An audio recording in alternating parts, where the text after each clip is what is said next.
ಈ ವಿಡಿಯೋದಲ್ಲಿ ನಾವು ಒಬ್ಬ ಕೇಸ್ ವರ್ಕರ್ ಒಂದು ಡಿ ಸಿ ಬಿಲ್ಲನ್ನು ಯಾವ ಥರ ತಯಾರು ಮಾಡ್ತಾರೆ ಅನ್ನೋದನ್ನು ತಿಳ್ಕೊಳ್ಳೋಣ ಬನ್ನಿ. ಮೊದಲನೇದಾಗಿ ಕೇಸ್ ವರ್ಕರ್ ತಮ್ಮ ಯೂಸರ್ ನೇಮ್ ಹಾಗೂ ಪಾಸ್ವರ್ಡನ್ನು ಎಂಟರ್ ಮಾಡ್ತಾರೆ. ಈ ಬಿಲ್ಲು 3 ಹಂತದಲ್ಲಿ ಆಗತ್ತೆ: ಕೇಸ್ ವರ್ಕರ್, ಸೂಪರಿಂಟೆಂಡೆಂಟ್ ಹಾಗೂ ಡಿ ಡಿ ಒ. ಸೊ ಈಗ ಕೇಸ್ ವರ್ಕರ್ ಬಿಲ್ಲನ್ನು ಕ್ರಿಯೇಟ್ ಮಾಡ್ತಾರೆ, ಸೂಪರಿಂಟೆಂಡೆಂಟ್ ಬಿಲ್ಲನ್ನು ವೆರಿಫೈ ಮಾಡ್ತಾರೆ, ಡಿ ಡಿ ಒ ಅವರು ಆ ಬಿಲ್ಲನ್ನು ವೆರಿಫೈ ಮಾಡಿಬಿಟ್ಟು ಪ್ರಿಂಟ್ ಮಾಡೋಕ್ಕೆ ಕಳಿಸ್ತಾರೆ ಕೇಸ್ ವರ್ಕರ್ ಹತ್ರ. ಕೇಸ್ ವರ್ಕರ್ ಅದನ್ನು ಪ್ರಿಂಟ್ ಮಾಡಿ ಪುನಃ ಡಿ ಡಿ ಒಗೆ ಕೊಡ್ತಾರೆ. ಡಿ ಡಿ ಒ ಅವರು ಕೌಂಟರ್ ಸೈನಿಂಗ್ ಬೇಕಾಗಿದ್ದರೆ ಕೌಂಟರ್ ಸೈನಿಂಗ್ ಆಫೀಸರ್ ಹತ್ರ ಕಳಿಸ್ತಾರೆ. ಅಲ್ಲಿಂದ ಸೈನ್ ಆಗಿ ಡಿ ಡಿ ಒ ಹತ್ರ ಬಿಲ್ ಬರುತ್ತೆ. ಪುನಃ ಡಿ ಡಿ ಒ ಅವರು ಆ ಬಿಲ್ ಟ್ರೆಷರಿಗೆ ಕಳಿಸ್ಕೊಡ್ತಾರೆ. ಸೊ ಈಗ ಕೇಸ್ ವರ್ಕರ್ ಹೇಗೆ ಡಿ ಸಿ ಬಿಲ್ಲನ್ನು ಕ್ರಿಯೇಟ್ ಮಾಡ್ತಾರೆ ಅನ್ನೋದನ್ನು ತಿಳ್ಕೊಳ್ಳೋಣ. ಅವರು ತಮ್ಮ ಯೂಸರ್ ನೇಮ್ ಹಾಗೂ ಪಾಸ್ವರ್ಡನ್ನು ಎಂಟರ್ ಮಾಡಿ ಸೈನ್ ಇನ್ ಮಾಡ್ತಾರೆ. ಕೇಸ್ ವರ್ಕರ್ ತಮ್ಮ ಹೋಮ್ ಪೇಜಲ್ಲಿ bill preparation and submission, process, create bill ಅನ್ನೋ ಈ ಆಪ್ಷನನ್ನು ಸೆಲೆಕ್ಟ್ ಮಾಡಿ ಇದನ್ನು ಕ್ಲಿಕ್ ಮಾಡ್ತಾರೆ. Bill preparation and submission, process, create bill.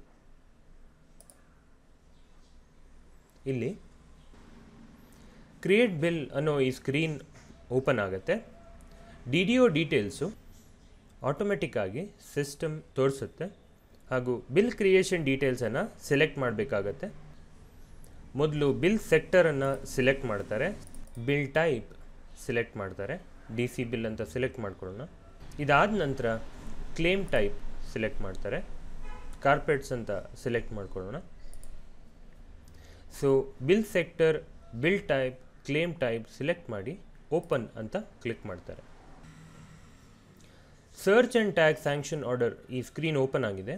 ಇಲ್ಲಿ ಮೇಲಿನ ಫೀಲ್ಡ್ ನೀವು ನೋಡ್ತಾ ಇರೋ ಹಾಗೆ ಇದು ಆನ್ಲೈನ್ ಸ್ಯಾಂಕ್ಷನ್ ಆರ್ಡರ್ ಇದ್ದರೆ ಮಾತ್ರ. ಸೊ ಆ ಆನ್ಲೈನ್ ಸ್ಯಾಂಕ್ಷನ್ ಆರ್ಡರನ್ನು ಸರ್ಚ್ ಮಾಡೋದಕ್ಕೋಸ್ಕರ ಇದನ್ನು ಯೂಸ್ ಮಾಡ್ಕೋಬೋದು. Suppose online sanction order number ಇದ್ದಲ್ಲಿ ಆ ನಂಬರನ್ನು ಇಲ್ಲಿ ಟೈಪ್ ಮಾಡಿ ಅದರ ಡೇಟನ್ನು ಕೊಟ್ಟು ಸರ್ಚ್ ಕ್ಲಿಕ್ ಮಾಡಿದರೆ ಇಲ್ಲಿ ಆನ್ಲೈನ್ ಸ್ಯಾಂಕ್ಷನ್ ಆರ್ಡರ್ ಡಿಸ್ಪ್ಲೇ ಆಗುತ್ತೆ. ಅದನ್ನು ಸೆಲೆಕ್ಟ್ ಮಾಡಿ ಓಪನ್ ಅಂತ ಮಾಡ್ಬೋದು. ಈಗ ಆನ್ಲೈನ್ ಸ್ಯಾಂಕ್ಷನ್ ಆರ್ಡರ್ ಇಲ್ಲದೆ ಇರೋ ಕಾರಣ ನಾವು ಆಫ್ಲೈನ್ ಅಂತ ಸೆಲೆಕ್ಟ್ ಮಾಡಿ ಸ್ಯಾಂಕ್ಷನ್ ಆರ್ಡರ್ ನಂಬರ್ ಕೊಡ್ತೀವಿ. ಡೇಟ್, ಸ್ಯಾಂಕ್ಷನ್ ಆರ್ಡರ್ ಡೇಟ್ ಕೊಡೋಣ, ಓಪನ್ ಅಂತ ಕ್ಲಿಕ್ ಮಾಡೋಣ. ಈಗ ಡಿ ಡಿ ಒ ಡೀಟೇಲ್ಸ್ ಆಟೋ ಪಾಪ್ಯುಲೇಟ್ ಆಗಿದೆ. ಬಿಲ್ ಡೀಟೇಲ್ಸ್ ನಾವು ಸೆಲೆಕ್ಟ್ ಮಾಡಿದ್ದೇ ತೋರಿಸ್ತಾ ಇದೆ. Expenditure H O I details, ನಾವು ಎಕ್ಸ್ಪೆಂಡಿಚರ್ ಎಚ್ ಒ ಐನ ಸೆಲೆಕ್ಟ್ ಮಾಡಿದ್ದೀವಿ. ಅದಾದ ಕೂಡಲೇ ನಮಗೆ ಆ ಆಬ್ಜೆಕ್ಟ್ ಹೆಡ್ ಏನು ಅಂತ ಇಲ್ಲಿ ತೋರಿಸ್ತಾ ಇದೆ. ಅಲಾಟ್ಮೆಂಟ್ 5,000 ಆಗಿದೆ. Amount of bills on hand ಅಂದರೆ ಈಗ ನಾವು ಬಿಲ್ ಮಾಡಿದ್ದೀವಿ 2010 ಅಮೌಂಟ್ ಆಗಿದೆ ಬಿಲ್ಸ್ದು, ಬಟ್ ಅದು ಟ್ರೆಷರಿಗೆ ಇನ್ನು ಸಬ್ಮಿಟ್ ಆಗಿಲ್ಲ. Expenditure bills submitted to treasury ಅಂದರೆ ಎಲ್ಲನೂ ಸಬ್ಮಿಟ್ ಆಗಿರೋ ಬಿಲ್ಸ್ ಯಾವುದಿದೆ ಅದರ ಅಮೌಂಟ್ ಇಲ್ಲಿ ತೋರಿಸ್ತಾ ಇದೆ. ಹಾಗೂ ನಮ್ಮ ಹತ್ರ ಈಗ ಉಳಿದಿರೋ ಅಮೌಂಟು ಬ್ಯಾಲೆನ್ಸ್ ಅವೈಲೇಬಲ್ 3,789 ತೋರಿಸ್ತಾ ಇದೆ. ಹಾಗೆಯೇ ಸ್ಯಾಂಕ್ಷನ್ ಆರ್ಡರ್ ನಾವು ಏನು ಸೆಲೆಕ್ಟ್ ಮಾಡಿದ್ದೀವಿ ಅದು ಇಲ್ಲೂ ತೋರಿಸ್ತಾ ಇದೆ. ಈಗ ಈ ಸ್ಕ್ರೀನ್ನಲ್ಲಿ ನಾವು ಎಕ್ಸ್ಪೆಂಡಿಚರ್ ಎಚ್ ಒ ಐ ಮಾತ್ರ ಟಚ್ ಮಾಡಿದ್ದೀವಿ. ಅದನ್ನು ಸೆಲೆಕ್ಟ್ ಮಾಡಿಬಿಟ್ಟು ಫಂಡ್ ನೋಡಿದ್ದೀವಿ. ನೆಕ್ಸ್ಟ್ ಸ್ಕ್ರೀನಲ್ಲಿ ಡಿ ಸಿ ಬಿಲ್ ಡೀಟೇಲ್ಸಲ್ಲಿ ಸಬ್ ವೌಚರನ್ನು ಆ್ಯಡ್ ಮಾಡ್ತೀವಿ. ಸೊ ಈಗ ಇಲ್ಲಿ ಸಬ್ ವೌಚರ್ ನಂಬರ್ ಕೊಟ್ಟು ಡೇಟನ್ನು ಸೆಲೆಕ್ಟ್ ಮಾಡಿ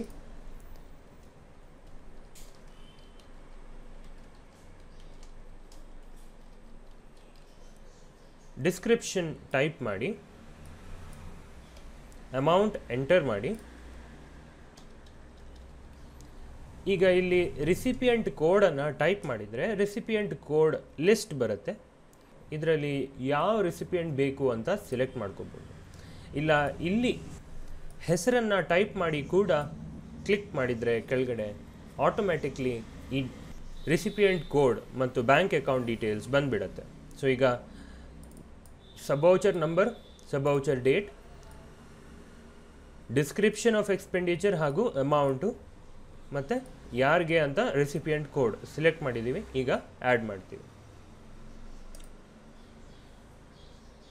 ಸೊ ಈಗ ಇಲ್ಲಿ ಬಂದಿದೆ sub voucher number, date, expense, description of expenditure, amount ಎಷ್ಟು, ರೆಸಿಪಿಯೆಂಟ್ ಕೋಡ್ ಏನು, ಅವ್ರ ಹೆಸರೇನು, ಅವ್ರ ಅಕೌಂಟ್ ನಂಬರ್ ಏನು, ಇದೆಲ್ಲ ಇಲ್ಲಿ ಬಂದಿದೆ. ಇಲ್ಲಿ ಮತ್ತೊಂದು ಸಬ್ ವೌಚರನ್ನು ಆ್ಯಡ್ ಮಾಡೋದು ಆದರೆ sub voucher number, date, description of expenditure, amount,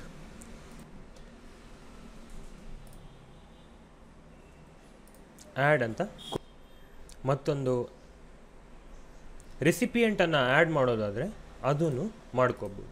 so recipient ಕೋಡನ್ನು ಚೇಂಜ್ ಮಾಡಿದರೆ ಅನದರ್ ರೆಸಿಪಿಯೆಂಟನ್ನು ಆ್ಯಡ್ ಮಾಡ್ಕೋಬೋದು. ಸೊ ಈಗ 2 ಸಬ್ ವೌಚರನ್ನು ಆ್ಯಡ್ ಮಾಡಿದ್ದೀವಿ. ರೆಸಿಪಿಯೆಂಟ್ ಡಿಡಕ್ಷನ್ ಸ್ಕ್ರೀನ್ಗೆ ಹೋಗ್ತಾ ಇದ್ದೀವಿ. ಇಲ್ಲಿ ಮೋಡ್ ಆಫ್ ಪೇಮೆಂಟನ್ನು ಫಸ್ಟು ಸಿಲೆಕ್ಟ್ ಮಾಡ್ಕೋತೀವಿ. ಈ ಪೇಮೆಂಟ್ ಅಂತ ಸಿಲೆಕ್ಟ್ ಮಾಡಿ ಕೆಳಗಡೆ ರೆಸಿಪಿಯೆಂಟ್ ಡೀಟೇಲ್ಸ್, ನಾವು ಏನು ಡೀಟೇಲ್ಸ್ ಸೆಲೆಕ್ಟ್ ಮಾಡಿದ್ದೀವಿ ರೆಸಿಪಿಯೆಂಟ್ಸ್ದು ಅದು ಇಲ್ಲಿ ಡಿಸ್ಪ್ಲೇ ಆಗುತ್ತೆ. ಸೊ ಅದಾದ ನಂತರ ಡಿಡಕ್ಷನ್ಸ್ ಇದ್ದರೆ ಆ ಡಿಡಕ್ಷನ್ಸ್, ಟ್ಯಾಕ್ಸ್ ಡಿಡಕ್ಷನ್ಸ್ನ ಪರ್ಪಸಲ್ಲಿ ಸಿಲೆಕ್ಟ್ ಮಾಡ್ಕೋಬೋದು.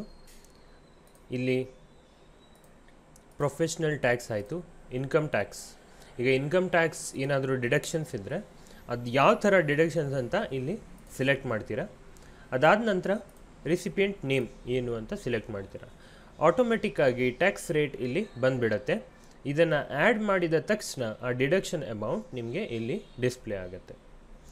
ಸೊ ಈಗ ಈ ಕಾರ್ಪೆಟ್ಸ್ಗೆ ನಾವು ಯಾವುದೇ ರೀತಿಯ ಡಿಡಕ್ಷನ್ಸ್ ಇಲ್ಲ, ಸೊ ಡಿಡಕ್ಷನ್ಸ್ ಆ್ಯಡ್ ಮಾಡ್ತಾ ಇಲ್ಲ. ಡಿಡಕ್ಷನ್ಸ್ ಇದ್ದಲ್ಲಿ ಈ ಥರ ಸೆಲೆಕ್ಟ್ ಮಾಡಿ ಆ್ಯಡ್ ಮಾಡ್ಕೋಬೋದು. ಸೊ ಅಮೌಂಟ್ ಸಮ್ಮರಿ ಈ ಫೀಲ್ಡ್ಸಲ್ಲಿ ನೋಡಿ, ಪೇಬಲ್ ಅಮೌಂಟ್ 150, 100 ಮತ್ತು 50 ಎರಡು ವೌಚರ್ದು 150 ಆಗಿದೆ. ಡಿಡಕ್ಷನ್ಸ್ ನಾವು ಆ್ಯಡ್ ಮಾಡಿಲ್ಲ, ಸೊ 0. Gross amount 150. ಈಗ ಸರ್ಟಿಫಿಕೇಟ್ ಡೀಟೇಲ್ಸನ್ನು ನೋಡೋಣ. ಯಾವುದೇ ರೀತಿಯ ಸರ್ಟಿಫಿಕೇಟ್ಸ್ ಇಲ್ಲ, ಸೊ ಎಂಟಿ ತೋರಿಸ್ತಾ ಇದೆ. ಫಸ್ಟ್ ಸ್ಕ್ರೀನಲ್ಲಿ ನಾವು ಎಕ್ಸ್ಪೆಂಡಿಚರ್ HOA ಸಿಲೆಕ್ಟ್ ಮಾಡಿದ್ವಿ, ಬ್ಯಾಲೆನ್ಸ್ ತೋರಿಸ್ತು ನಮಗೆ. ಇಲ್ಲಿ ಸಬ್ ವೌಚರ್ ನಾವು ಆ್ಯಡ್ ಮಾಡಿರೋ ಸಬ್ ವೌಚರ್ ಇತ್ತು. ಸೆಕೆಂಡ್ ಸ್ಕ್ರೀನಲ್ಲಿ ನಮಗೆ ಸಬ್ ವೌಚರನ್ನು ಆ್ಯಡ್ ಮಾಡೋ ಆಪ್ಷನ್ ಬಂತು. ಇಲ್ಲಿ ಆ್ಯಡ್ ಮಾಡಿದ್ವಿ 2 ಸಬ್ ವೌಚರು. ಎಷ್ಟು ಸಬ್ ವೌಚರ್ ಬೇಕಾದರೂ ಆ್ಯಡ್ ಮಾಡ್ಕೋಬೋದು. ಅದೇ ಥರ ಸಬ್ ವೌಚರನ್ನು ಎಡಿಟ್ ಮಾಡ್ಕೋಬೋದು ಅಥವಾ ಡಿಲೀಟು ಮಾಡ್ಕೋಬೋದು. ಈ ಡೀಟೇಲ್ಸ್ ತಪ್ಪಾಗಿದ್ದಲ್ಲಿ ಇಲ್ಲೇ ಎಡಿಟ್ ಮಾಡ್ಬೋದು ಅಥವಾ ಡಿಲೀಟು ಮಾಡ್ಕೋಬೋದು. ಮೋಡ್ ಆಫ್ ಪೇಮೆಂಟನ್ನು ಸೆಲೆಕ್ಟ್ ಮಾಡಿದ್ವಿ. ನೆಕ್ಸ್ಟ್ ಸ್ಕ್ರೀನಲ್ಲಿ ರೆಸಿಪಿಯೆಂಟ್ ಡೀಟೇಲ್ಸ್ ಹಾಗೂ ಡಿಡಕ್ಷನ್ಸ್ ತೋರಿಸ್ತು, ಮತ್ತು ಪೇಯಬಲ್ ಅಮೌಂಟ್, ಗ್ರಾಸ್ ಅಮೌಂಟ್ ಹಾಗೂ ಡಿಡಕ್ಷನ್ ಅಮೌಂಟ್ ತೋರಿಸ್ತು. ಲಾಸ್ಟ್ ಸ್ಕ್ರೀನಲ್ಲಿ ಸರ್ಟಿಫಿಕೇಟ್ಸ್ ಇದ್ದರೆ ಅದು ನೋಡಿದ್ವಿ. ಸೊ ಈಗ ಸೂಪರಿಂಟೆಂಡೆಂಟ್ ಲೆವೆಲ್ಗೆ ಫಾರ್ವರ್ಡ್ ಮಾಡ್ತಾ ಇದ್ದೀವಿ. ಅಲ್ಲಿ ವೆರಿಫಿಕೇಷನ್ ನಡೆಯುತ್ತೆ ಈ ಬಿಲ್ಗೆ. ಸೊ ಫಾರ್ವರ್ಡ್ ಅಂತ ಕ್ಲಿಕ್ ಮಾಡಿದರೆ ಈ ಬಿಲ್ಲು ಫಾರ್ವರ್ಡ್ ಆಗುತ್ತೆ. ಈಗ ಇನ್ನೊಂದು bill preparation and submission process, draft bill work list. ನೀವು ಸೇವ್ ಮಾಡಿದ್ದಲ್ಲಿ ಆ ಡ್ರಾಫ್ಟ್ ಬಿಲ್ ವರ್ಕ್ ಲಿಸ್ಟಲ್ಲಿ ನಿಮ್ಮ ಬಿಲ್ಲು ಇರುತ್ತೆ ಕೇಸ್ ವರ್ಕರ್ ಲೆವೆಲಲ್ಲಿ. ಸೊ ಈಗ ನಾವು ಸೇವ್ ಅಂತ ಕ್ಲಿಕ್ ಮಾಡಿದರೆ ಡ್ರಾಫ್ಟ್ ಬಿಲ್ಲಲ್ಲಿ ಹೋಗಿ ನಾವು ಆ ಬಿಲ್ಲನ್ನು ಮತ್ತೆ ಪ್ರಾಸೆಸ್ ಮಾಡ್ಬೋದು ನೆಕ್ಸ್ಟ್ ಲೆವೆಲ್ಗೆ. ಅದು ಕೇಸ್ ವರ್ಕರ್ ಹತ್ರನೇ ಉಳಿಯುತ್ತೆ. ನಾವು ಸೇವ್ ಮಾಡ್ತಾ ಇಲ್ಲ, ಇದನ್ನು ಸೂಪರಿಂಟೆಂಡೆಂಟ್ಗೆ ಫಾರ್ವರ್ಡ್ ಮಾಡ್ತಾ ಇದ್ದೀವಿ ವೆರಿಫಿಕೇಷನ್ಗೋಸ್ಕರ. Forward, okay.